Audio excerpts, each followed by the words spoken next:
Ya, mari kita lanjut pelajaran kita hari ini dengan pelajaran IPA.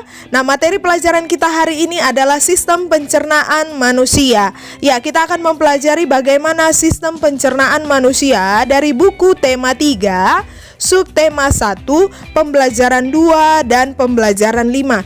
Nah, anak-anak Miss di rumah, silahkan membuka bukunya dari subtema 1, buku tema 3, pembelajaran 2, dan 5. Manusia membutuhkan makanan sebagai sumber energinya. Nah, makanan diolah di dalam tubuh menjadi zat-zat penting yang dibutuhkan oleh tubuh. Nah, makanya manusia ketika dia tidak makan, dia merasa lemas, tidak ada energinya, ya kan? Nah, lihat bahwa sistem pencernaan pada tubuh manusia berfungsi untuk menghancurkan makanan yang masuk ke dalam tubuh. Makanan yang semula dalam bentuk kasar dapat berubah menjadi bentuk yang lebih halus dengan bantuan gigi dan enzim. Nah, makanya ketika kita makan, kita masukkan ke dalam mulut. Nah, di dalam mulut itu makanan dihaluskan dengan bantuan gigi dan enzim. Oke, sekarang mari kita bahas pencernaan manusia.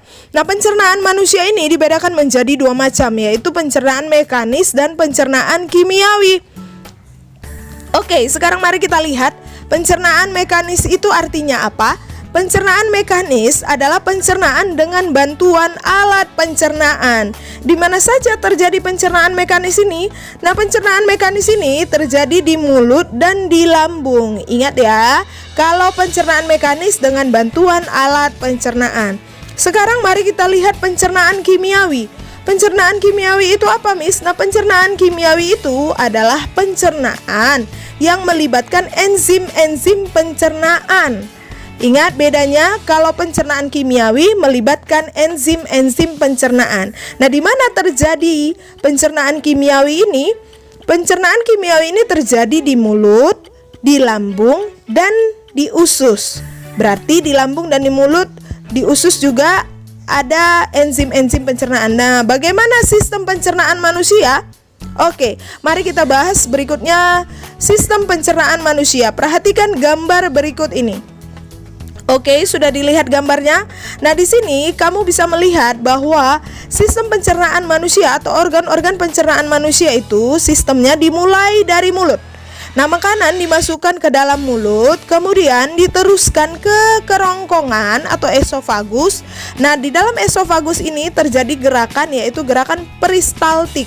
Namanya gerakan peristaltik, yaitu gerakan yang mendorong makanan ke lambung. Kemudian makanan sampai di lambung. Nah, lihat ini esofagus atau kerongkongan, kemudian sampai di lambung. Oke.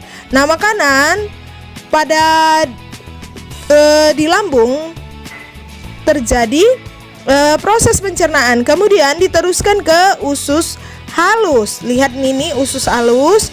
Nah, setelah diproses di usus halus, kemudian makanan atau ampas-ampas makanan ini ketika diproses di usus halus tadi dipisahkan sari-sari makanan, diserap sari-sari makanan, kemudian ampas dari makanan ini masuk ke usus besar.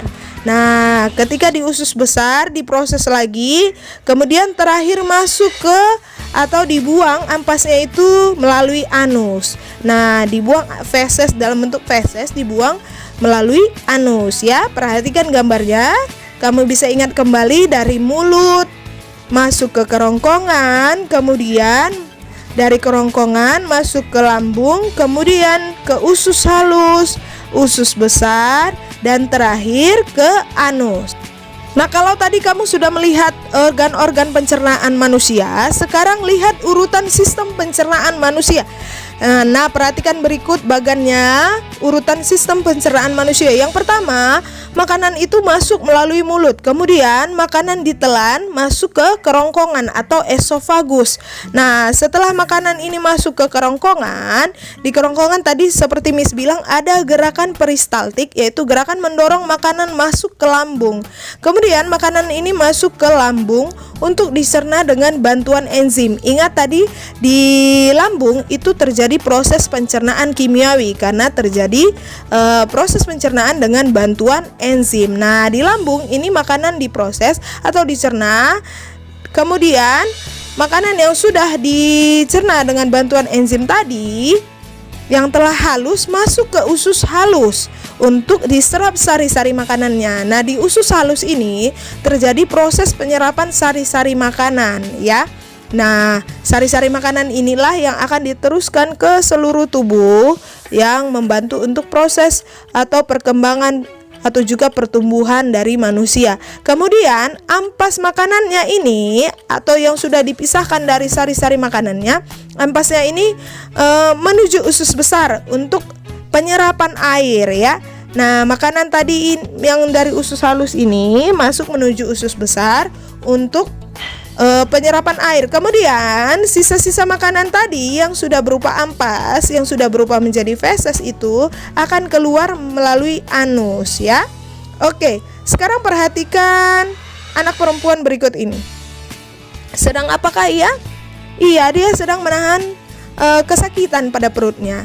Nah, dia adalah seorang dayu yang mengeluh sakit perutnya pada saat pagi hari. Dan setelah dicari tahu, ternyata dayu tidak sarapan pada saat pagi hari. Dan malam sebelumnya ia juga terlambat makan.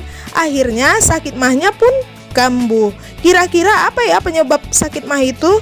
Nah, banyak orang berpikir penyakit mah hanya bisa diderita oleh orang dewasa. Tidak ya. Nah, ternyata anak-anak pun bisa terkena penyakit mah. Mah terjadi karena gas pada lambungnya tinggi. Ingat ya, mah itu terjadi karena gasnya pada lambungnya tinggi. Nah, tadi sudah Miss jelaskan bahwa sudah Miss tunjukkan tadi organ-organ pencernaan manusia. Lihat kembali gambarnya tentang organ pencernaan manusia ini. Lihat mulai dari mulut, kerongkongan, lambung, usus halus, usus besar, kemudian dan terakhir anus. Nah, bisa kamu perhatikan baik-baik. Nah, ini dia organ pencernaan manusia. Nah, kamu bisa ingat kembali tadi sudah Miss jelaskan bahwa organ pencernaan manusia itu dimulai dari mulut, kerongkongan, lambung, usus halus, usus besar, dan terakhir dibuang kotorannya melalui anus ya. Nah, kalau kamu tadi sudah mengingat organ pencernaan manusia, nah sekarang kira-kira apa ya fungsi dari organ pencernaan pada manusia itu? Ada yang sudah tahu kira-kira mulai dari mulut sampai ke anus fungsinya apa? Nah, mari kita lihat fungsi organ pencernaan manusia pada layar berikut ini. Nah, ini adalah mulut. Nah, di dalam mulut ini makanan masuk. Makanan yang pertama itu masuk ke dalam mulut, ya kan? Nah, di dalam mulut terjadi pencernaan mekanis dan kimiawi. Nah, ingat tadi perbedaan pencernaan mekanis dan pencernaan kimiawi. Ingat kalau pencernaan mekanis itu dengan bantuan alat pencernaan. Kalau pencernaan kimiawi adalah pencernaan dengan bantuan enzim. Nah, organ yang membantu pencernaan di dalam mulut yaitu gigi, lidah, dan kelenjar ludah. Nah, perhatikan di sini gigi. Nah, gigi manusia itu ada 3 jenis ya. Nah, makanan dikunyah dulu oleh gigi, dipotong-potong, terus dihaluskan dan dibantu oleh lidah dan kelenjar ludah. Yang kedua ada kerongkongan. Ya, nah kerongkongan ini merupakan penghubung antara mulut dengan lambung. Ya, nama lain kerongkongan adalah esofagus ya. Di kerongkongan terjadi gerakan peristaltik. Seperti yang Miss bilang tadi, di kerongkongan ini terjadi gerakan peristaltik. Nah, gerak peristaltik itu apa? Nah, gerak peristaltik inilah yang menyebabkan makanan terdorong masuk ke lambung. Jadi, gerakan peristaltik itu adalah gerakan yang mendorong makanan menuju lambung ya. Ingat bedanya ya. Nah, tadi di dalam mulut diproses dulu kemudian masuk ke kerongkongan. Berikutnya yang ketiga ada lambung. Nah, di dalam lambung ini terjadi pencernaan makanan secara mekanis dan kimiawi. Ingat perbedaan mekanis dan kimiawi ya. Nah, otot pada lambung akan mengaduk-ngaduk makanan dan mencampurnya dengan getah lambung. Nah, di sini di lambung ini ada otot. Nah, otot lambung inilah yang mengaduk-ngaduk makanan setelah diteruskan dari kerongkongan tadi. Nah, dia akan mencampurnya dengan getah lambung. Di lambung ini ada namanya getah lambung. Nah, getah lambung ini mengandung zat HCl, enzim pepsin, dan enzim renin ya. Nah, di lambung inilah diaduk-aduk makanan terus dicampur dengan getah lambungnya. Kemudian setelah diproses di lambung, nah ini ada usus halus. Usus halus ini fungsinya apa? Usus halus ini, di dalam usus halus ini terjadi penyerapan sari-sari makanan. Nah, usus halus dibagi menjadi 3 bagian, yaitu usus 12 jari, usus kosong, dan usus penyerapan. Nah, bisa kamu lihat usus halus ini sebenarnya panjang, makanya dibagi-bagi menjadi 3 ya. Nah, berikutnya di sini ada usus besar. Usus besar ini fungsinya apa? Nah, fungsi utama dari usus besar adalah menyerap air dan sisa makanan. Jadi kalau tadi di usus halus diserap sari-sari makanannya, kemudian di usus besar inilah diserap air dan sisa-sisa dari sisa-sisa makanan tadi. Nah, sisa-sisa makanan tadi diserap airnya. Kemudian di usus besar ini juga terjadi pembusukan makanan. Di dalam usus besar inilah terjadi pembusukan makanan dengan bantuan bakteri Escherichia coli.